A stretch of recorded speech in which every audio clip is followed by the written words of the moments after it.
Hello and welcome once again to the Ombudsman Radio. As you know, sometimes we have thought-provoking conversations and discussions to, engage you and you watching us. So this morning we are going to be talking about the political happenings in the country these days and this time. And as you can see, I am not alone in the studio. I have with me two very important and amazing personalities. I have Mr. Samuel Taninowo and the very Mrs. Lola Oduba Omokri. Good morning, ma'am. Good morning, sir. It's good to have you this morning. So first, we are going to be talking about the current happening in the Lagos State House. The rift between Honorable Obasa and Honorable Miranda. I'm just going to be throwing one question. How do you think this rift will impact the government? The government of Lagos State and, Nigeria at large, because, citizens have been following this rift from when it started. So how do you think it's going to impact us as citizens and the government, and what do you think are the consequences or potential consequences of this on citizens and on the house? Okay, should I go first? Yes, ladies first. The truth about it is that the political terrain in Nigeria right now is very interesting. Mm-hmm. It's very interesting because it's a democracy that was fought for.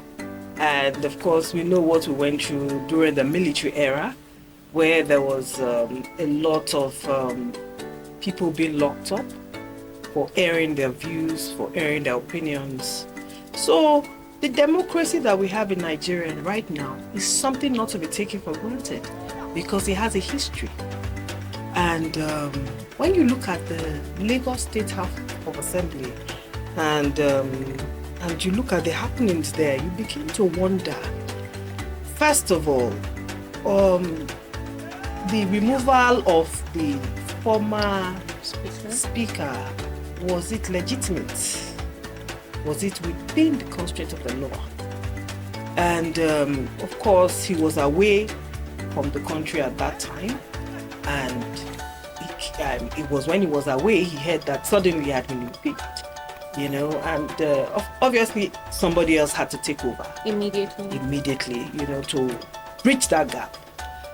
Somebody taking over, which happened to be Miranda.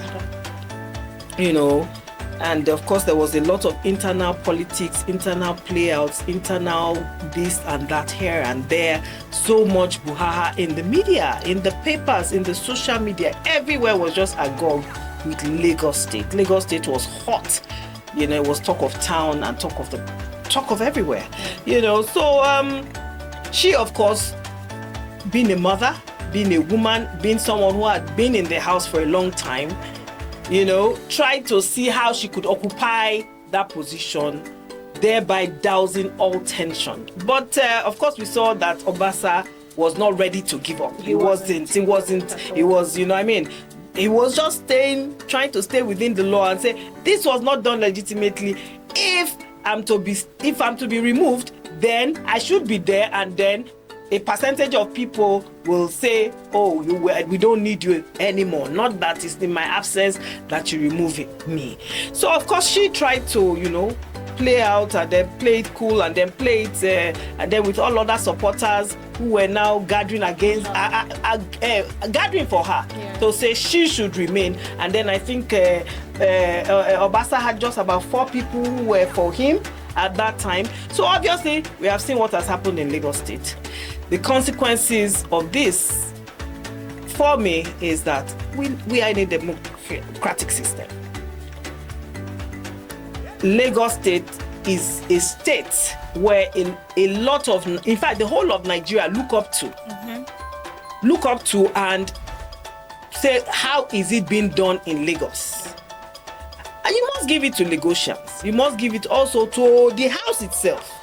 From what the resolution they've been able to pass so far, by coming together, again, agreeing amongst themselves and say, this is how it should be. We have seen the former speaker, that's Miranda. I think this might be one of the shortest lived speakers. It's 90s. You understand? Come down and say she's stepping down, and just for peace to reign. So let me give it to you to take it from there. Thank you very much. Yes. I appreciate this opportunity to be here today. But I think I love the resolution mechanism method adopted by Lagos and the Lagosians. It's quite commendable in the sense that within a short period of time, we were able to come together and drop their differences and forge a common cause. It's commendable, it's worthy of emulation. Now I wish even those at the National Assembly can do same, and those at the subnational can also copy same. If they can do that, it will be very healthy for our democracy. Because I remember in those days when I used to write about how nascent our democracy was. I think we have moved away from the era of nascent democracy. There was a time we were in a nasty democracy, but now I think we are moving towards a nice and a wiser democracy. And for us to get to that level of having a very nice and awesome democracy, we should be able to copy what is good and practice it well. Because what Lagos just showcased to us is that, hey guys, we can do better here. We have a good conflict resolution mechanism here that is talk of the town anywhere in the world. It's commendable, I love it, and I want to admonish our politicians to borrow a leaf from what has just happened in Lagos. Because if you can do that, then we are going to be on the right path, a treasured path to success in this country. Because if we continue to hack each other down, looking for fault here and there, we will remain where we are for ages. So for us to move forward, we should learn how to forgive each other, drop our differences, and learn also to let go of your personal interests over national interests. The major problem we have in this country is the personal interest is very louder than the national interest. Among various strata of our politicking, too much interest, and before you accommodate everybody's interest, the national interest is sacrificed on the altar of personal interest. And that's the reason why the country is not moving forward, because nobody wants to jettison his or her own right for the national to thrive. And if we continue to have all such mentality, we will go nowhere. So that's the truth. So I want to commend Lagosians and the politicians for taking this to. It's a part of honor. And there's nobody that told this part of honor that will regret doing it. It is better to judge than to war. If you say peace is expensive, then how about war? So we should toe the line of peace and let's all work together. Let's have a win-win situation. No victor, no vanquish. Then we can move forward. Thank you very much. So I think my takeout from everything you have just said is, if we say peace is expensive, try war. That is something we should think about. So we've all said, the conflict resolution method that the Lagos House took on, is really a commendable one. Now, speaking of conflict resolution, there was a case recently at the Senate House in Abuja where there was a little rift between Senator Natasha and the Senate President. So the rift started from something in the Senate House where she had to change her seat for some reason, and then after a while it became she came out to say he was assaulting her sexually and all of that. Now, in the midst of all of this, Nigerians like me are wondering, has that case been handled? That's one. If it has, was it handled well? I'm not talking of the sexual, let's not be sentimental in a way. I'm not talking of the sexual assault part now. I mean the case in the house, the alleged sexual assault here. I mean the case in the house where the seat had to be changed and all of that. What do we think about what happened around that? I think I can make some suggestions before we That will do it. Because I come from the background of proper information dissemination methodology in any organization. Once there's a flow of information, the organization will thrive well. I want to understand the rationale. I'm yet to understand rather the rationale behind changing of seats. If that is the norm in the house, then what method are they adopting to changing of seat? For instance, when house members were being inducted into the house, they will take them around the house during the induction process. This is where you're going to be sitting. And if there's going to be a change, there should be a pre-information. There's supposed to be a kind of how they manage their information in the house. I'm just suggesting to them in case if they don't have. They should have pre-informed whoever is affected. Like me, the distinguished senator, so and so. This is to inform you that your seat has been changed. You understand? Not that you just come here and they will be telling you, no, you are not sitting here, you are sitting there. It's embarrassing. I don't know if I'm infringing on anybody's right, but what I think should have been done, because anything that is worth doing well, to forestall such occurrence. Next time. Yes, they should have informed whoever is affected before the sitting takes place, so that you won't just come to the end and they will say, no, don't sit there. That the person will be embarrassed. Naturally, you'll be embarrassed. It has happened severally, and I've sat down and I watched. Why is it like that? Why is it that every time they will come and misunderstood each other because of sitting arrangement? Why don't they pre-inform? When you are coming in, they will tell you, look, your seat can be changed at any time, and once it is changed, this is what you are supposed to do. And if that is done, for instance, I'm coming in and you told me my seat, and I've been informed yesterday that if I come in today, I'm not sitting so I'm going to so I'm already informed. So if I now come in and cause trouble, I have violated the rule of the house. But there was no prior information. They just come and change there. I think it's not proper. The house should take note of that. That's number one. Then number two, whoever has been changed from his or her seat should, in the sake of national interest, just comply.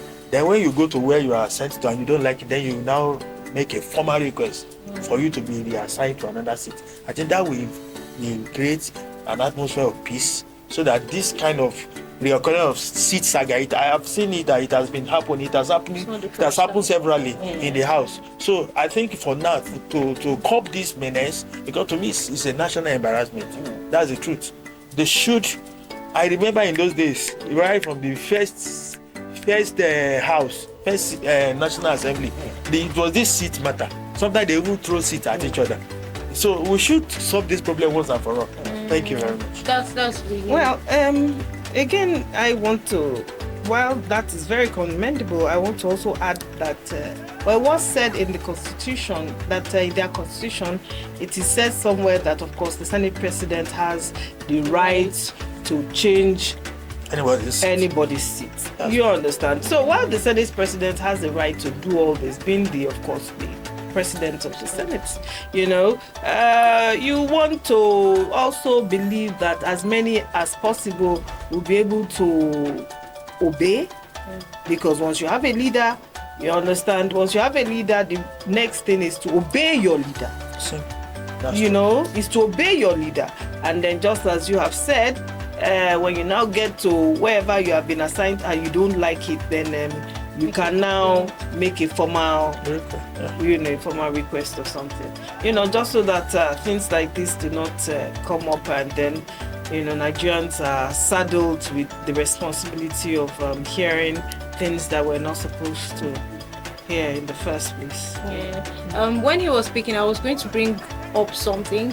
Speaking of, still on this seat arrangement thing, there was a clip I saw on a site where Senator Kingibe was talking about the same thing, and she mentioned that there are just 4 women in the Senate, and she said before Senator Natasha came in, the other 3 women, their seats have been changed severally. So I would say probably it was the way she handled it, and like you have said, there should be a prior notice, because not everybody would handle the same information the same way.